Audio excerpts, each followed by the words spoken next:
Hey guys, hi, welcome back once again. My name is Vaishali, and having learned quite a few things from, through, and within human interactions, and having pursued and completed my master's in business administration and clinical psychology, I'd like to talk about love and our quest to be loved, to feel loved. The feeling, the emotion, the sensations that we think and feel gets us connected. It's something that makes us feel seen, makes us feel heard, makes us feel understood. And thereby, to a large degree, for most of us at least, whatever we do or try to do, consciously or subconsciously, is in the quest to be loved, or at least to get the feeling that we are loved. Now, fortunately or unfortunately, the mechanisms that we adopt and adapt to feel appreciated, to feel seen, to feel that somebody listens to us, that somebody hears us, that somebody takes an effort to understand us, that somebody prioritizes us, that somebody notices us, pays attention to us, that somebody is present for us, that somebody is attentive to us. All of which, to some degree or the other, falls under the umbrella of feeling loved, stems from our earliest formative familial experiences, which with the passage of time becomes our subconscious,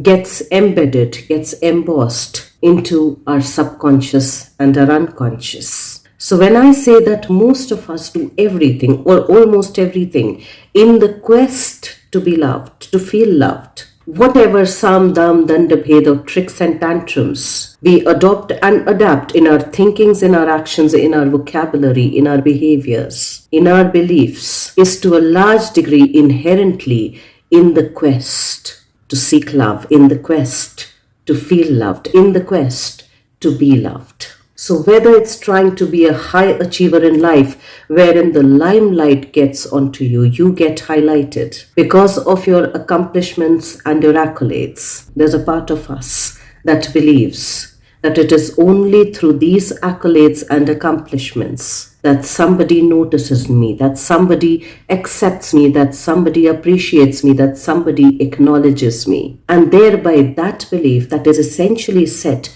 during our formative years propels us to keep doing that over and over again. And many a times, if we reflect enough, we would notice, we would observe that every time that we achieve and accomplish something, there is something larger that we would need to accomplish, that we would want to accomplish, because it is that desire, it is that fuel, it is that motive and motivation that reinstates our beliefs that it is only through these, it is only through this, through these accomplishments and accolades that I get noticed, that I or we get appreciated, that I or we get acknowledged, that I or we get appraised, and thereby get a sense of belonging, which in a way makes us feel that we are loved. Yet somebody else can also believe that if I'm just perfect, if I utter the perfect words, if I behave perfectly well, if I cook perfectly, if I do things perfectly, if I dress perfectly, if my house looks perfect, if my family comes across as perfect, then I'll be applauded, then I'll be acknowledged, then I'll be accepted and embraced. And it is only through being perfect that I get a sense of feeling loved, of feeling belonged. Somebody, on the other hand, can also have the running narrative into their subconscious beliefs that if I'm just a good girl or a good boy or a good human being, whatever the acceptable good is for the others, if I do everything that they want me to do without disappointing them, which would make me more acceptable, which would make me more palatable, which would make me more digestible, which would not make me come across as too demanding, I will be appreciated and thereby I'll feel loved. Someone, on the other hand, can go the other extreme end, learning through their earliest experiences that it is only when I'm dramatic, that only when I'm chaotic, that only when I'm loud, that only when I'm aggressive and a little violent do I get noticed, do people hear me, do people see me, do they look at me. And in a way, if they're noticing me, if they're observing me, if they're listening to me when I'm being loud and chaotic and aggressive and a little violent or a lot violent, verbally or physically, I feel loved because I feel that I'm noticed. I feel that I'm being heard. And yet, somebody else's running narrative in their subconscious and to a degree in their conscious awareness can also be that if I lay quiet, if I do not express my opinions, if I don't stand up for myself, if I don't voice my thoughts and my feelings, which in their own subconscious can be if I don't ruffle the feathers, I will be appreciated, for I come across like the most quietest person, the most non-demanding person ever in the room. Somebody's running narrative in their subconscious can also be that if I do everything on my own, which is hyperindependence, so that I don't come across as a burden to my own people, so that I don't feel that I'm a burden onto them because they kind of expressed it implicitly or explicitly at some point in time. I will feel accepted, acknowledged, appreciated because I'm not a burden onto anybody else. Because nobody then explicitly or implicitly gets to tell me that I am a burden, that I am a liability, and that I'm so good that I can completely take care of myself without having any needs or wants from others. And if I can cite some examples from a few movies, whether it's Raju or Farhan or Ranchhod Das Chachar from Three Idiots, the original Ranchhod Das Chachar, who had in a way kind of forged and bought his own degree, were to a large degree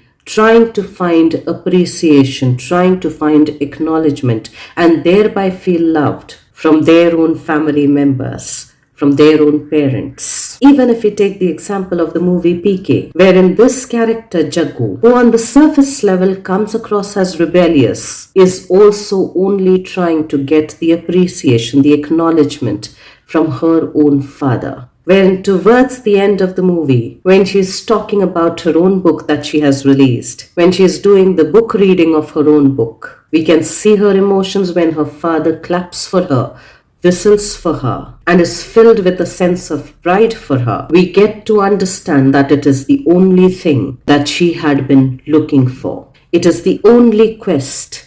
that she had been wanting to be fulfilled. Now, whether on the surface level it comes across as a rebellion, wherein she is standing against her own father's belief systems, not against her father, but against his belief systems, she is still only aspiring to be loved by him. And whether we consider the movie Kapoor and Sons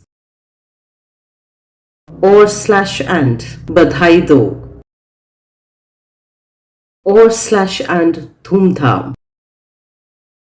when they are trying to hide their real identities, when they are trying to hide their real aspirations from their own family members, when they are trying to hide their own sexual preferences, when they are trying to hide the so-called perceived outrageous selves, which may not be very digestible for their families and thereby not acceptable to them, which to a degree would make them feel abandoned and thereby not loved. Even in those attempts, all they are trying to do is to feel loved, is to feel belonged. And what I'm going to say next, to some degree, may seem counterintuitive, may seem even outlandish and outrageous. But even through the movies Padmavat, or through the movie Kabir Singh, or even through an old movie Dar,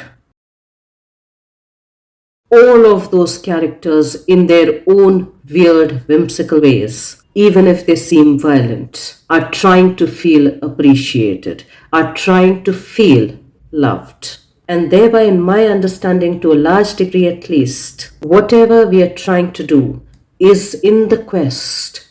of feeling loved, of wanting to be loved, of wanting to be appreciated, of wanting to be acknowledged, of wanting to be noticed, of wanting to be cared for, of wanting to be listened to, of wanting to be heard, of wanting to be understood, of wanting to be seen. And at times, since our earliest experiences inform us, our history informs us, our personal and our interpersonal history with our families informs us, explicitly or implicitly or both ways, the ways in which we'll feel loved, the ways in which we'll be noticed, the ways in which we'll be seen and heard we kind of unknowingly, unconsciously repeat the same things for most of our adult lives as well, or at least for most of our lives as well. And quite unfortunately, since we do all the Sam Dam Dandabhed, the tricks and the tactics and the strategies and the manipulations, and not always quote unquote negative, to feel noticed, to feel attended to feel heard, to feel seen, to feel that we matter and thereby we are loved, in a way kind of overlaps and meddles up